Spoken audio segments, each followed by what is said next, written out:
नमस्कार साथियों, स्वागत है आप सभी का वाईफाई स्टडी 2.0 पर। मैं हूं अंकित अवस्थी। आप हैं मेरे साथ में एक ऐसी खबर पर चर्चा करने के लिए जो इस समय देश के अंदर सुर्खी बना हुआ है। सुर्खी क्या है? हाल ही में मिनिस्ट्री ऑफ होम अफेयर्स के द्वारा राजीव गांधी फाउंडेशन पर का लाइसेंस रद्द कर दिया गया है। कौन सा लाइसेंस? जिसके माध्यम से विदेशी धन लिया जा सकता था। ऐसा कोई लाइसेंस होता है क्या?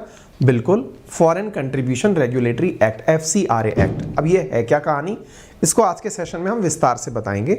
नाम चूंकि गांधी जी का जुड़ा है, इस वजह से आपके दिमाग में गांधी परिवार की इमेज आएगी, और अगर वो आती भी है तो गलत इसलिए नहीं है क्योंकि जांच भी इसलिए की गई थी कि गांधी परिवार का कनेक्शन क्या है राजीव गांधी फाउंडेशन और राजीव गांधी चैरिटेबल ट्रस्ट के साथ। अब चूंकि ये विदेशी धन नहीं ले पाएंगे, इसका अर्थ क्या निकाला जाए?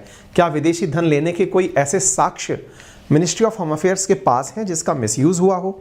ये सारी बातें आज के सेशन में की जाएंगी, लेकिन हमेशा की तरह सेशन की शुरुआत में आपके साथ दो सवाल आज के करंट अफेयर्स से। पहला सवाल आपके साथ में डिस्कस किया जा रहा है कि चंद्रयान 3 मिशन के लिए कौन सा वर्ष निश्चित किया गया है, कब तक इसे लॉन्च कर दिया जाएगा? आजकल ये सुर्खियों में चल रहा है। आप हमें कमेंट बॉक्स में जवाब दे सकते हैं। सेशन के अंत में मैं इनका राइट आंसर आपसे साझा करूंगा। इसरो ने लॉन्च व्हीकल मार्क 3 से पहले वाणिज्यिक लॉन्च में 36 वन वेब उपग्रहों को कहां से लॉन्च किया है? ये रिसेंटली न्यूज़ में है। हाल ही में 36 सैटेलाइट्स लॉन्च किए गए हैं।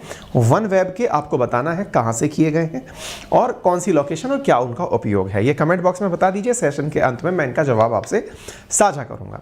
देश में आज की सुर्खियों में है कि home ministry cancel. Home ministry, गृह मंत्रालय, अमित शाह जी जिसके मंत्री हैं, उनके द्वारा हाल ही में FCRA फॉरेन कंट्रीब्यूशन का जो रेगुलेशन होता है उस एक्ट के तहत 2 NGO जिनको सोनिया गांधी जी हेड करती थी, कौन से NGO थे?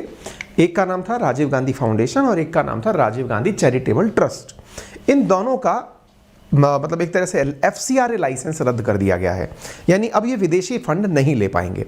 क्या है पूरी कहानी, आइए थोड़ा सा विस्तार से आपको बताते हैं। पहले मैं आपको ये बता दूं NGO क्या होता है। नॉन गवर्नमेंटल ऑर्गेनाइजेशन, अर्थात ये वो संगठन है जो काम तो सरकार की तरह ही करते हैं। सरकार की तरह ही से मतलब क्या है? सरकार का भी प्रयास होता है कि सबका भला हो, सबका अपलिफ्टमेंट हो, सबके जीवन स्तर में सुधार हो। उन्हीं क्षेत्रों में NGO भी कार्य करते हैं, लेकिन सरकार की अपनी सीमाएं हैं। ऐसी स्थिति में अगर मान लीजिए कि सरकार को किसी पर्टिकुलर क्षेत्र विशेष के लिए कुछ फायदा पहुंचाना हो, तो उस पर्टिकुलर क्षेत्र विशेष में योजना लागू करना सरकारी मुसीबत का कार्य है, क्योंकि सरकार सबको ध्यान में रख के चलती है। इसलिए सरकार नॉन गवर्नमेंटल ऑर्गेनाइजेशंस को भी प्रमोट करती है। यानी कि अगर इस क्षेत्र विशेष की ये पर्टिकुलर प्रॉब्लम है, जैसे किसी क्षेत्र विशेष के लोग सिलिकोसिस से बीमार हैं, तो किसी क्षेत्र विशेष के लोग फ्लोरोसिस से बीमार हैं, तो ऐसे क्षेत्रों में अपने अपने स्तर पर लोग छोटे क्षेत्र में कार्य करके एक तरह से लोकलाइज्ड लेवल पर कार्य करके उनका अपलिफ्टमेंट कर सकते हैं। इसके लिए फंड की आवश्यकता पड़ती है। समटाइम्स सरकार खुद भी इन्हें फंड देती है और कहीं और से भी फंड लेने के लिए इन्हें अलाउ कर देती है कि भाई काम बड़ा है और आप काम तो देश की भलाई के लिए कर रहे हो तो फंड ले सकते हो। ऐसे बहुत से NGOs आज के ज़माने में काम करते हैं। कोई एजुकेशन सेक्टर में काम कर रहा है, कोई हेल्थ में, कोई सैनिटेशन में। देश के अंदर जितनी भी चुनौतियां हैं उन सब के अंदर कहीं ना कहीं कोई ना कोई NGO काम करने के लिए आया हुआ है। यानी नियति तो एकदम साफ है। अब नियति के साथ साथ यहाँ पर सवाल ये खड़ा होता है कि जिस नियत से ये शुरू किए जाते हैं उस नियत से इनमें फंड भी आने लगते हैं। फंड से मतलब हुआ कि कोई व्यक्ति, जैसे मान लीजिए आपको लगता है कि आपको चाइल्ड एजुकेशन के लिए कुछ करना है या गर्ल चाइल्ड एजुकेशन में आपको कोई मदद पहुंचानी है, लेकिन अब आपको ऐसा लगा कि यार मैं गर्ल चाइल्ड एजुकेशन को मदद पहुंचाना चाहता हूं, लेकिन मैं जा करके कहां ढूंढूंगा ज़रूरतमंदों को। तो मैं एक काम करता हूं, किसी ऐसी संस्था को मैं पैसे दे दूं जो कि गर्ल चाइल्ड एजुकेशन के लिए काम कर रही हो। ऐसे दुनिया भर की बहुत सारी दानदाता फिलैंथ्रोपिस्ट लोग हैं जो कि NGOs को पैसा इसलिए देते हैं ताकि उनके हाथ से दान हो जाए और ज़रूरतमंद तक धन पहुंच जाए। इन्हीं दानदाताओं में bill and Melinda Gates foundation का नाम दुनिया में सबसे प्रसिद्ध नामों में से एक है। वो अपनी आमदनी का बहुत बड़ा हिस्सा इसी प्रकार से चैरिटेबल कार्यों में दान करते हैं। फिर चाहे रतन टाटा जी को देख लीजिए या फिर टाटा फैमिली को देख लीजिए, हर परिवार, इवन सरकार भी अपने द्वारा इस प्रकार के दानदाताओं को टैक्स में भी राहत देती है ना। इसके लिए सरकार ने अपने आप मतलब कुछ कैटेगरीज बनाई हुई हैं कि अगर आपने इस प्रकार से कार्य किया तो हम आपको इतना परसेंटेज टैक्स में राहत देंगे। ठीक है, खैर कोई नहीं।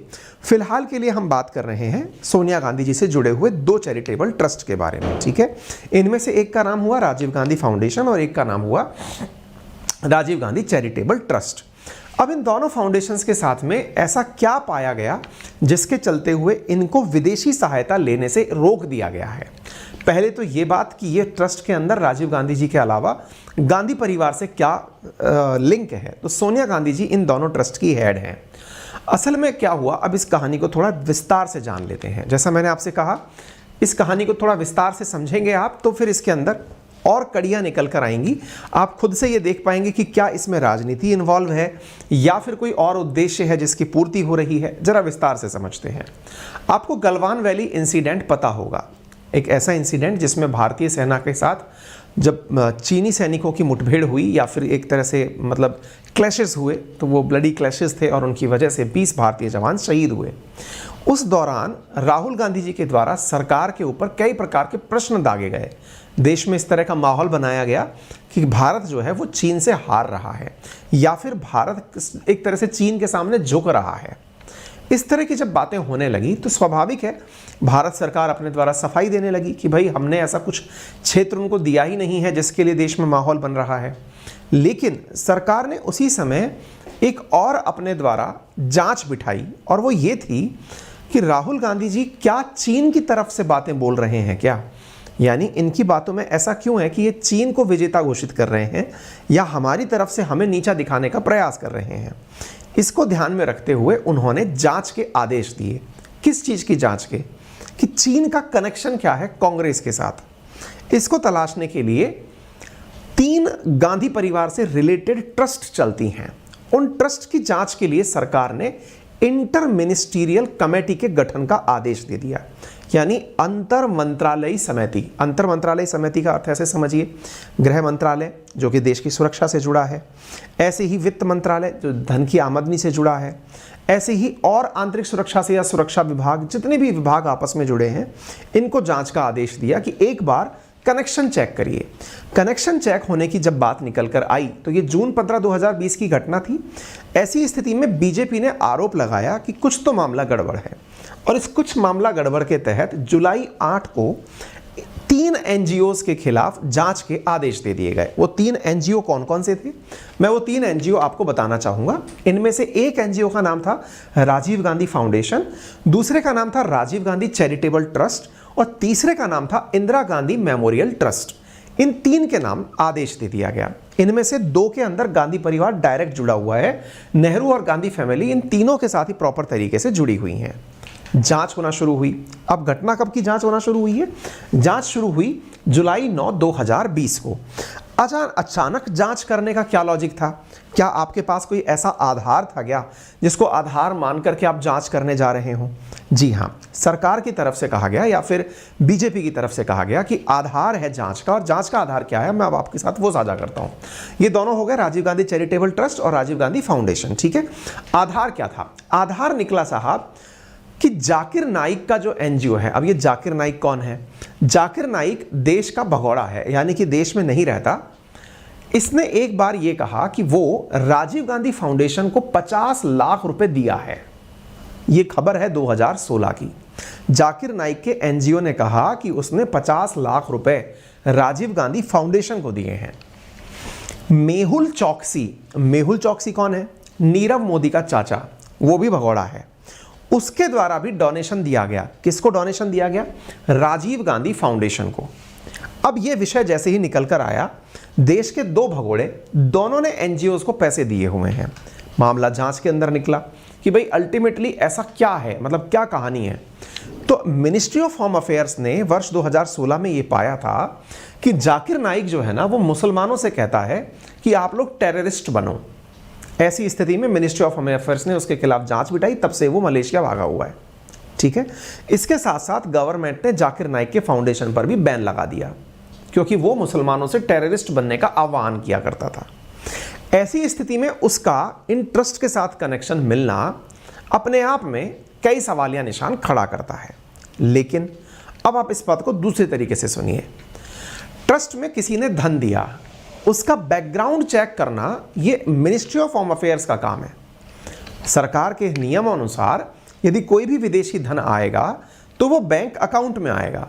बैंक अकाउंट एसबीआई दिल्ली की शाखा में खुला होता है। इन केस अगर किसी भी प्रकार का संदिग्ध धन आया है तो उसकी जांच कर लीजिए, उसको उस संस्था को बैन कर दीजिए, उसके ऊपर तत्काल कार्रवाई कर दीजिए। दानदाता जब भी कोई आपको कोई, अब जैसे कई बार ऐसा होता है कि मैं कई बार सेशन करा रहा होता हूँ तो एक चैट के अंदर सुपर चैट का ऑप्शन आता है, कुछ लोग उसमें पैसे डोनेट कर देते हैं। आपको ये नहीं पता होता कि वो डोनेट करने वाला कौन है, लेकिन वो पैसे निकल के आ गए ऊपर। अब ऐसी स्थिति में डोनेशन देने वाले के बारे में जानकारी होना ये निश्चित ही जांच का विषय है, लेकिन ऐसी स्थिति में बचाव जो कांग्रेस दे रही है वो मैंने आपके सामने रखा। ठीक है, बीजेपी का कहना है कि इतना ही नहीं, राजीव गांधी फाउंडेशन ने चाइना से भी पैसे लिए हैं। अब ये चाइना के पैसे की क्या कहानी है, थोड़ा इसके बारे में बताता हूं मैं। असल में क्या हुआ, बीजेपी के नेताओं का कहना है कि हम लोगों ने जब ये देखा कि भाई देश के अंदर चीन और भारत के बीच ट्रेड यानी कि व्यापार को लेकर के फ्री ट्रेड एग्रीमेंट की बातचीत चल रही थी, उस समय चाइना की एम्बेसी जो इंडिया में है उसके द्वारा राजीव गांधी फाउंडेशन में $3 लाख, 3 लाख का मतलब हुआ इसके साथ 80 मल्टीप्लाई कर लीजिए, आपको जो वैल्यू निकल के आएगी लगभग 24 करोड़ या देख लेना कितनी आती है। इतने करोड़ रुपए जो है वो राजीव गांधी फाउंडेशन में चाइना की एम्बेसी ने इंडिया में डोनेट किए। किसको? राजीव गांधी फाउंडेशन को। क्यों किए? इसलिए किए ताकि कांग्रेस ये कह सके कि भारत और चीन के बीच का जो मुक्त व्यापार है, फ्री ट्रेड एग्रीमेंट है, वो फायदेमंद रहेगा। कुछ ऐसी स्टडीज कराने के लिए उन्होंने चाइना से फंडिंग ली। अगर आपको याद हो तो भारत सरकार जब, मतलब अभी बीजेपी गवर्नमेंट जब से चल रही है, इन्होंने एक एग्रीमेंट होने जा रहा था जिसमें कि आसियान कंट्रीज और चाइना ये सब मिलकर के, RCPOA के नाम से था, रीजनल कॉम्प्रिहेंसिव डायलॉग था हमारे बीच में, उसके अंदर से इंडिया बैक हो गया था। क्यों? क्योंकि हमें लगा कि हमारे लिए मुक्त व्यापार हित में नहीं है, क्योंकि चाइना का माल इंडिया में बड़ी मात्रा में आ जाएगा यदि हमने चाइनीज माल के ऊपर चेक एंड बैलेंसेस नहीं रखे। ठीक है, ऐसी स्थिति में बीजेपी के कई नेताओं का आरोप था कि चाइना से पैसा लेके चाइना के हित में यहां पर माहौल बनाया जा रहा था। इन्हीं एलिगेशंस के फलस्वरूप इन ट्रस्ट के खिलाफ जांच बैठी और जांच बैठने के बाद में इनके खिलाफ अभी कार्रवाई करते हुए विदेशी फंड ये ना ले सकें, इसलिए FCRA का लाइसेंस रद्द कर दिया। ये तो हुई आज की कथा। इसके बाद अब कांग्रेस का रिएक्शन क्या है? राजस्थान के मुख्यमंत्री अशोक गहलोत जी, जो कि कांग्रेस से ही हैं, उन्होंने कहा है कि राजीव गांधी फाउंडेशन का लोगों की मदद करने में एक लंबा इतिहास रहा है। चाहे भूकंप हो, सुनामी हो, कोविड आपदा हो, इन सभी समय पर इस ट्रस्ट के द्वारा बड़ी मात्रा में लोगों की मदद की गई है। ऐसी स्थिति में इस प्रकार के सेवा कार्य को बाधित करना एक गलत इंटेंशन, इल इंटेंशन को दर्शाता है। ठीक है, ऐसी स्थिति में अब जब आरोप प्रत्यारोप चल रहे हैं तो क्या इस प्रकार का बैन लगा देना सरकार के द्वारा किया गया एक एक्शन तो है, लेकिन इसका विकल्प क्या है, यानी कि आगे वे फॉरवर्ड क्या है? वे फॉरवर्ड है इस बैन के खिलाफ हाई कोर्ट जाने का, और निश्चित ही कांग्रेस आगे जाएगी और हाई कोर्ट में अपने द्वारा जो भी आरोप लगे हैं उनके बारे में तथ्यात्मक जानकारी देगी। ठीक है, अब सवाल बनता है कि FCRA एक्ट ऐसा कहता क्या है? FCRA एक्ट कहता है कि जितने भी NGOs हैं जो बाहर से धन ले सकते हैं, पहले वो इस एक्ट के तहत अपने आप को रजिस्टर करवाएं, सारा धन SBI दिल्ली की शाखा में मंगवाएं, और तीसरी बात, जो भी पैसा जिस काम के लिए आए उसी काम में उपयोग में लें। हाल ही में केंद्र सरकार ने FCRA कानून में 2020 के अंदर संशोधन भी किया। वो इसीलिए था कि नाम से जिस नाम से धन आए वो उसी काम पर खर्च हो। सामान्यतः होता क्या है, भ्रष्टाचार के लिए उपयोग में ये धन लिया जाता है। जैसे बड़े बड़े लोग अपने नाम से ट्रस्ट खुलवा लेते हैं, NGO खुलवा लेते हैं, उसमें नंबर 2 का पैसा लेते हैं और फिर अपनी सेवाओं के ऊपर उस पैसे को खर्च करते हैं। इसलिए सही जगह पर वो पैसा नहीं लग पाता। इस प्रकार का NGOs पर आरोप लगा रहता है। FCRA एक्ट और उसके अंदर अमेंडमेंट की कहानी मैंने आपके सामने रख दी है। उम्मीद है आपको ये जानकारी समझ में आ गई हो। ठीक है, फिलहाल के लिए इतनी ही जानकारी है। इसके अलावा सेशन के शुरुआत में मैंने जो आपसे 2 सवाल पूछे थे, अब उनके जवाब भी मैं आपके साथ साझा कर देता हूं। इसरो के चेयरमैन का कहना है कि अगस्त 2023 तक हम चंद्रयान 3 को लॉन्च कर देंगे। ये आपके सामने चंद्रयान 3 से जुड़ी हुई जानकारी है। दूसरी इंपॉर्टेंट बात वन वेब के बारे में है। तो इसरो के द्वारा LMV3 के साथ 36 OneWeb सैटेलाइट हाल ही में लॉन्च किए गए हैं। कुल 648 सैटेलाइट भेजने का लक्ष्य है। कुछ इस प्रकार से समझिए कि ये ब्रिटेन की संचार एजेंसी है जो OneWeb के माध्यम से लो अर्थ ऑर्बिट में इंटरनेट उपलब्ध कराएगी। स्टारलिंक का एक ऑप्शन आप दिमाग में समझ सकते हैं। फिलहाल के लिए इतना ही। आप सभी को दिवाली की हार्दिक शुभकामनाएं। दिवाली के अवसर पर आप लोगों के लिए अनअकैडमी लाया है एक बेहतरीन ऑफर ये है कि 24 अक्टूबर तक यूपीएससी के सब्सक्रिप्शन पर यदि आप DLJ22T56 कोड अप्लाई करते हैं तो आपको 25% डिस्काउंट प्लस सब्सक्रिप्शन लेने पर दिया जा रहा है। तो 24 तारीख से पहले ही आप अपने लिए यह सब्सक्रिप्शन बुक कर लें। आपका समय शुभ हो। धन्यवाद।